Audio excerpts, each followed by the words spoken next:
All right, y'all. This one here is by Antonio Talks or Antonio Speaks or Antonio Walk. I just know Antonio getting that money, man. Bro, listen, this one here, I already knew I wanted to react to it based off the title. And the title is A Message Was Sent to Black America. Let's get into it. But first, hype me up. Hype me up. Hype me up. I need them hypes like a crackhead need a pipe. Carmelo Anthony was found guilty with the murder of Austin Metcalf. He was then sentenced to 35 years in prison. 2026 has been like a month that I think is going to be looked back a lot in history, especially Black America. A message has been sent to us. And I just found it so funny that they had the Cyrus Belton trial and the Carmelo Anthony one back to back. Y'all don't find that strange? A 14-year-old walks into a store, falsely accused of stealing, so he runs away in fear of his life, gets shot in the back. His killer walks away free, not guilty. Self-defense. Then we have Carmelo Anthony, who's minding his business under a friend's tent. He defends himself against two thugs. They order him to leave the tent, have no jurisdiction over him. He defends himself. So the fact that they gave him first-degree murder, y'all, and not manslaughter, second-degree, first-degree, and even the fact, y'all, the judge, Austin's dad, have photos together on his Facebook page. The fact that the jury had not one black person on it. The fact that they deliberated. It only took 2 hours to come to a decision. Carmelo went into this trial losing. And a lot of people are like, why are you guys making this about race? Why are you making it about race? Because we see the double standards over time, man. We grew up seeing Trayvon Martin, where he was walking home from the store. George Zimmerman hunted him down at night. The police dispatcher said, don't pursue him. He ended up getting a scuffle with him, killing Trayvon Martin. Walks away not guilty. So, you know, us having this faith in the system was already bogus to begin with. We thought, okay, these people, Rick Child can defend himself, George Zimmerman can defend himself. But when it's a black boy defending himself, it's a problem, especially when it's a white victim. We should have known. So a message has been sent to Black America. Lay down, boy. In 2026, they can't do the things that they used to. I tell you guys this story all the time of how they, you know, broke down slaves and really had our minds engulfed in this slavery. What they used to do to make an example, right? They would get the biggest and most baddest rebellious slave on the plantation. Yep. The one who's always bucking, causing a ruckus. They get all the other slaves out and they have them watch. Yep. Okay, so they grab this rebellious slave. They first whip him, beat him down, you know, typical slave shit. They then will get tar and feather. Y'all know how hot that is. Put the tar on him, feather him up. Next thing they do is tie him up to a tree. Not hang him, but like a arm right here and an arm right here. They get two horses, horse on one leg, horse on another. Set fire to him. Whip both of the horses and have this on display for all of the other slaves to see. You wouldn't want to be in that position, would you? So it breaks the mind. You don't want to rebel. You want to lay down. You want to be submissive. As a mother, you're going to tell your kids, hey, just listen, be docile. As a father, I'm gonna be docile because I want to be here for my family. In 2026, they can't do things like that anymore. So they do it through the system. If y'all didn't know, police were literally designed as slave catchers. The badges that they use, they didn't even change them. They look the exact same. So it's like this system was never made for us. So a message was just sent out to Black America, man. And this is my thing. I don't think protesting is going to help. I don't think getting mad and rioting is going to help. We understand how this country works, and it's sad. I think the best thing that Black Americans can do is just solidarity. Love each other more. Have grace with each other. If you can, shop at a Black-owned business. Prioritize Black-owned businesses. We have to love each other because anti-Blackness is just is everywhere. Another thing, man, you know, we really just keep on being the successful people that we are. Get those degrees. Get in those high places of work. Start your business. Continue to excel and just be great. I don't think the Carmelo. Hey, man, he said a lot right there. A lot of that stuff he was hitting, bro. I ain't gonna lie to you. You know, they'll take the strongest, the basically the bravest one, the one that can revolutionize things, the ones that can electrify the crowd and make them do things that they wouldn't want to do otherwise. You got to cut them out. That's like a cancer to the plantation. You got to cut the tumor out before it spreads to all of the other people there, and they revolt. They rebel. They get out there and they say, nah, man, we're going to kill this dude and we're going to get up out of here. We're going to get ourselves our freedom, bro. They do that today, but they do it a little more, you know, it'd be like covert operations. I saw a video one time and it was like, you know, if we take them and assassinate them, that's going to make them mad. But if we take one of their leaders and convert them to be on our side, we doing ourselves even better, because if we leave the smart ones in the ghetto, leave the smart ones in the hood, he might rise up and try to help his people. We can't have the smart ones out there doing that. Nah, we got to make them. Think about Clarence Thompson, bro. They took a smart Negro and they put him in a position to mess over black folks when he used to be on our side back in the day. But I'm gonna let this video ride, man. Anthony case was really about self-defense. I know that's an unpopular opinion, but hear me out. Really, this is about the humanity of blackness versus the authority of whiteness. Black humanity and white authority. Can white people do whatever they want and say whatever they want to black people and get away with it, essentially? Austin Metcalf wouldn't have ran up on Karmelo if he wouldn't have thought he had the authority to do so. But in the black community, who gives the authority to tell somebody to leave? And if it isn't an actual authority, we're gonna call it out. That's a bullet. Yeah, and that's what I'm thinking a lot of this comes from, bro. I think black people just have more respect. Like, we kind of understand situations more. If you're not in charge, a lot of folks gonna look at you crazy. Because who are you to tell someone to do something, and rightfully so. Also, black people, we teach ourselves. I know when I was growing up, my mom and dad said, don't put your hands on nobody. You can't control how they respond. So you better, you know what I'm saying? You better be ready to really fight. Yep. I don't know if white people have conversations like that. I don't know. Maybe it's just a cultural thing. I don't know. It's a bully.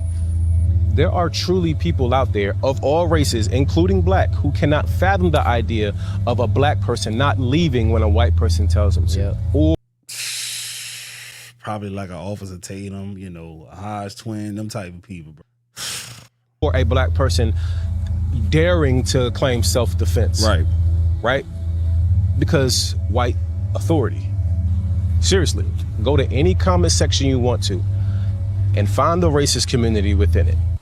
Black, white, Asian, Hispanic, and all abroad. Doesn't matter color. Just find the racist community. And the thing that they will be most upset at is the audacity of Carmelo Anthony. The audacity of him to think that he did not have to leave when Austin told him to. Yep. That is the crux of the issue. Yep. The audacity of a black kid or a black man, and especially a black woman, right? The audacity to think you have the right to say no. No. And look, before I forget to drive his point home, all right, y'all, just to prove the point that the brother just said, this is a woman talking about the Carmelo Anthony trial. This is the racist section of the comment section, and this is what the racist said. You forgot to mention the fact he was asked to leave 15 times, which means he had 15 times to exit the situation and didn't. They found him guilty because he was. I mean, bro, the jokes write themselves. So that's what this is about, in my opinion. Yes, we're trying to see Carmelo Anthony win through self-defense. If Kyle Rittenhouse, who's 17 years old, can drive across state lines with an AR-style 15 rifle, get himself in some nonsense, and then plead self-defense, and then win, and then become a celebrity, this is... I forgot to bring up Kyle Rittenhouse as well, man. Like, we just keep seeing examples. But yeah. This just remind me of Soulja Slim. He got a song called "It's Hard to Maintain a Soldier-Like Mentality," and he was basically saying, black man kill a black man is cool. They loving that. Black man kill a white man, they sentencing him to death. White man kill a black man, they label that self-defense. Break it down to manslaughter with all of the evidence. We see this all the time, bro. Soulja Slim was actually a prophet, bro. Definitely self-defense. But the reality of it is will the courts view Carmelo in such a way where they consider him worthy of being able to use the self-defense against a white kid whom white racist America has claimed as their own? That's really the question here. This is really the underlying thing. Where are we as a society? Is America in a place where a black kid can find himself in this predicament and be able to use the law for his own protection and come out the victor? That's what this is about. Now, I just want to show y'all more of a double standard, right? There was a case in Texas about 2 years ago that was very similar to Carmelo and this Austin Metcalf thing. And we can just read this headline before we watch the video. It says, Texas teen found not guilty of murder and stabbing death of fellow student killed during bathroom brawl. So I'm guessing this white dude ended up stabbing. I'm not sure. Let's watch it. This is... Carmelo Anthony was going to go to prison regardless. It is just that the charge of murder seems to be complete BS and based off, like, hate to say it, race. Texas teen found not guilty of murder and stabbing a fellow student killed during bathroom brawl. Jurors did convict Cason Allison, the white student on the right, of criminally negligent homicide, for which he faces a sentence for up to 2 years in jail. 2 years in jail, not prison, jail. for killing someone during a fight in which he was goaded into the fight and asked to come and fight. He didn't want to fight, but this person very literally, pulled him into a fight. What does that sound like? And then once in said fight, he stabs and kills the student, gets arrested and gets charged with murder, but they don't convict him of murder, even though these two students knew each other and were allegedly fighting over a girl. They still convicted him of criminally negligent homicide, put him in jail for 2 years, doesn't touch prison, and now Carmelo Anthony is getting charged and convicted with murder in a case that kind of seems very similar. A boy that didn't want to fight but then gets physically pulled into a fight and then stabs and kills the student he was in the physical altercation with. You guys tell me the difference here versus the case in Allison case. Both on school grounds, both involving teenage students, and if I'm not mistaken, both in Frisco, Texas. One convicted of murder, one not. This video is for my black people and my black people only. Okay, so apparently the verdict is Carmelo Anthony is guilty. I want to tell you why these are so invested with Carmelo Anthony being guilty. Do y'all see online? It's not about Austin Metcalf. They could give a fuck about him. They don't care about Austin. They don't. And this goes with any situation when it's like a black person causing harm to a white. Look at what happened on the train station to the young lady. It was a sad situation. I don't defend that dude at all. But they did not care about that young lady. They only cared about the narrative they came with. An angry black man kills an innocent white girl. Like, do you see that? Because I remember when they had that rally for Austin Metcalf, I think they had more cops out there than people. It was only like 15 people out there. And half of them weren't even there for Austin Metcalf. These people are cowards. They cannot attack you straight up. They cannot challenge you head on. They need police backing them. They need the government backing them. They need you to subconsciously feel like, hey, no matter if somebody assault me, attack me, intimidate me, whatever they do, I don't have the right to defend myself. And if they come out there talking shit, just better be you better know that they probably got a weapon on there and they think you don't have a weapon on them. Prime example, a big ass, I don't know, white boy, he approaches a big ass black dude and he want to smoke. I promise you, man, that man probably got a gun on him or he's close by or a knife on him or he think he got the upper hand in the situation. When the fighters fell one-on-one, the fight never happens. They don't never talk shit. They don't say nothing crazy.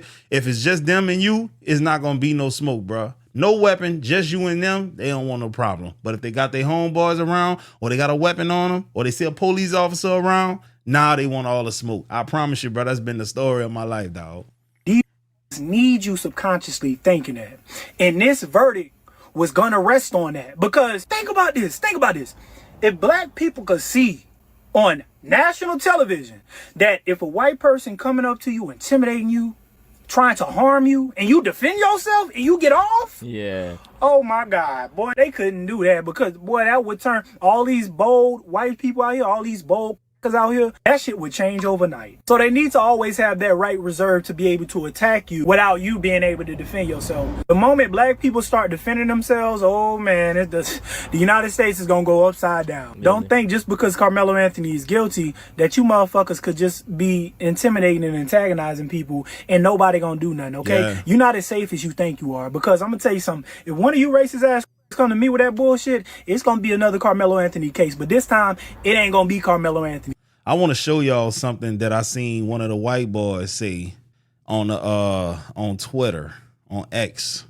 It's so funny. So Retroco says, whites be ready for the Carmelo Anthony riots because he's guilty and they're going to try to burn down our cities like they did for George Floyd. Well, first of all, this is Texas. Second of all, we're not Minnesota or Washington State. We don't have a bunch of fucking pussies out here. This will never happen. I promise you. This is posted by someone that has never been to Texas. We don't put up with that bullshit here. Just saying. Okay. All right. You'll see. But I don't know what they think this is. No, bro. Boy, they got some real ones in Texas. A lot of black men in Texas, a lot of black men and women in Texas that got military training. They grew up country. They know how to use firearms, bro. I don't think y'all really want that, bro. And everybody got a gun in Texas, dog. It's going to be a civil war if y'all talk that shit. Bro, I'm telling you, they getting real bold, man. I'm seeing tons of videos like this. Tons of them, bro. I wish they would ride and chimp out, all that kind of shit. Okay, so boom. So the prosecutor in this case said that mercy to the guilty is cruelty to the innocent. Y'all heard that, huh? Mercy to the guilty is cruelty to the innocent. In other words, he was guilty before anything started. To sink in for a bit. In less than 3 hours, a jury decided that Carmelo Anthony was guilty of murder for the stabbing, unaliving of Austin Metcalf at a track meet in April of 2025. Additionally, the same jury came back in less than 3 hours and decided that Carmelo Anthony should spend 35 years in prison for this incident. Ain't that something? Now, in Collin County, Carmelo Anthony will have to complete at least half of his time before he is eligible for parole. It is now lost on very many people that the halfway mark is roughly around 17 some years, like 17 and a half years, which is roughly the same age that these two young men were when this incident occurred. I want to also point out that there were no black people on this jury. Yep. And the jury came back with a murder conviction, that there was an option of murder and there was also the option of manslaughter. Now, murder is an intentional crime, meaning that you intended for this outcome. You intended to unalive somebody. So that means that for 3 hours, the jury deliberated, which in my experience, that means maybe one or two people had kind of held out and weren't quite sure, and most everybody pretty much had their mind made up. But in less than 3 hours, deliberated and decided that they did not believe in any shape, way, or form that Carmelo Anthony could have felt any type of fear in that moment, which prompted him to act in the way that he did. Because black people can't be afraid of white folks. That's what they be thinking, bro.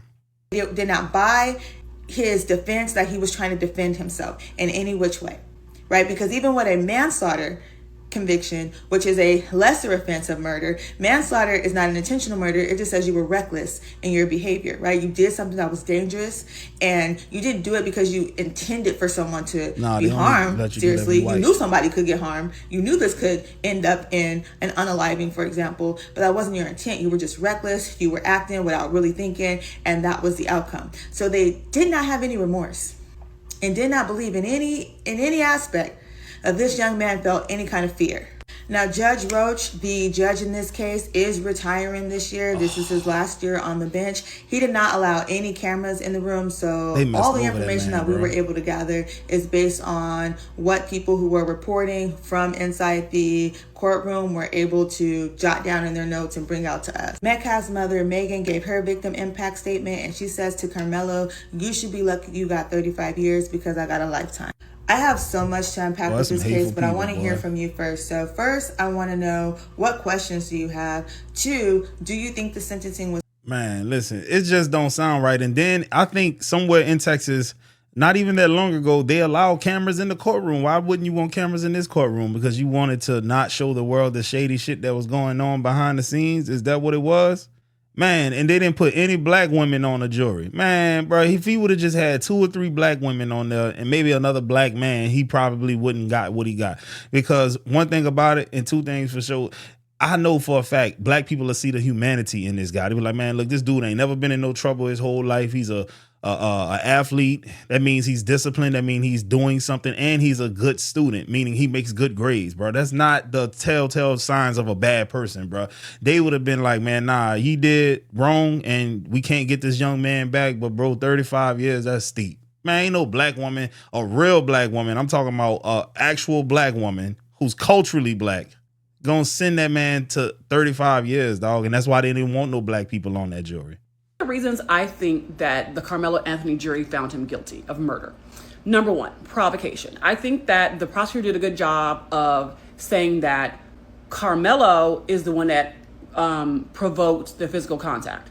That Austin was just talking, and then Carmelo, by saying, touch me, you'll see what happens. Touch me, see what happens. That provoked Anthony.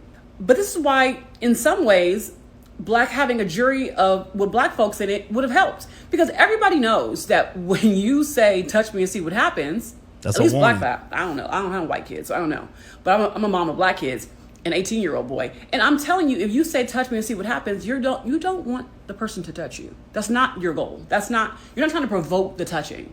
You're trying to posture in order to ward them off. You're posturing in order to make them scared. Like, I'm so tough, I'm so tough. You don't actually want to invite that physicality. The boy is 6'1", 200 plus. So I think that the jury could have found that because Karmelo provoked him, then that he can't claim self-defense. The second reason I think that they probably found him guilty of murder was because of force disparity. Now, the prosecutor talked about that too in their closing argument, which is you push someone and then someone pushes you and you use a knife. You have to really explain the force disparity. Why did you ratchet up the aggression from a push? Why didn't you push back? Now, I'm gonna say this. I hate to interrupt it, but they said that that man has a background in martial arts. He's a big boy and he played sports. I don't know about y'all. If you get pushed by somebody that plays football, it ain't the same push as a regular person who don't play sports. I'm telling you, they train to push people up off them with momentum. It's going to make you go back several feet if you ain't used to it.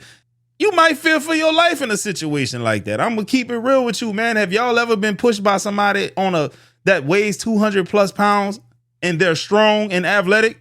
Bro, it will send you off your feet, man. It's crazy, bro. That man's small compared to that dude. Hell yeah, bro. there is some reasonable explanation as to why you don't push back. It's the size disparity, number one. Also, the number of people around you that are not friendly, that were not friendly under that tent. Yep. And so that could be argued. I don't know that the defense did argue it. They didn't really put a lot of witnesses up. So I don't know if that was properly fleshed out. I heard it was 6 witnesses for the defense and like 21 for the persecution. But that's the second reason why they could have found him, that he did not act in lawful self-defense. They could have also thought that he was not reasonable in his belief of imminent danger. Okay, they could have thought that's not reasonable. The guy just shoved you. Why would you think you're going to have substantial injury or death? That could be their reasoning. It was not reasonable for you to respond that way. It was not reasonable for you to actually believe that he was going to cause you death or great bodily injury or serious bodily injury, substantial bodily injury. But believing that he acted unreasonably is not really a cure for the manslaughter charge, right? Because under manslaughter, if you had a sincere belief in your danger, yet you acted unreasonably, you can be found guilty of manslaughter, not murder. But the onus is on the defense to actually prove his fear was sincere. Now, it appears they'd have, given his behavior after it happened and how he went to an adult and how he said he put his hands on me, right? It appears that it was a sincere belief. Now, the question of reasonableness is one for the jury. They could find, yeah, he was sincere, but it was unreasonable. The dude was not about to kill him or like break his face, right? And that is how they could have came to a manslaughter. It does not explain how they came to murder. But sadly, at the end of the day, I think this jury didn't give Karmelo a fair shot. And here's why. You don't decide a 17-year-old who is unquestionably being approached by someone bigger and et cetera in that circumstance. You don't decide murder over manslaughter without some hours of discussion, right? You go in there, you choose a 4-person. There's a lot of procedural shit you go through. They give you the jury instructions later on. They give you exhibits if you need them. They didn't pour over this case in 3 hours. They had their minds made up, is what I think. Yep. And that to me is a failure of Carmelo Anthony. They need to appeal this. Because if they had been thoughtful and read the law, right, each of them individually read the law, discussed the law, then they would have taken more time. Because it's not easy to analyze law when you're a juror, right? We're not a lawyer. So it ain't easy when you're a lawyer, shit. But I really think that 3 hours tells me they didn't give a shit. And that to me is heartbreaking. And I'm gonna do it on my next video about the penalty. Whew, penalty phase. I got some opinions about what the fuck Vince did. It's sad, bro. It's like if your child, your son, your daughter gets in trouble, man, it's like, bro, you want to hope for the best, but you got to almost expect the worst because they black in America and you're not going to get a fair shake. Even if you rich. Usually money can buy your way out of trouble, but man, they wanted this guy to hang from the start. This was about sending a message like Antonio said to black people. And they've been sending this message to black folks for decades. We ain't got to be sent the message. We know what it is, man. We know we're not going to get a fair shake. We know that we get harsher sentences, longer sentences. We know that we don't get just due. We know that we get judged before we even get examined. We know all this, bro. It's crazy. But, man, I hope y'all enjoyed the video. Shout out to Antonio. My heart goes out to Carmelo Anthony's family and to him. This ain't right, bro.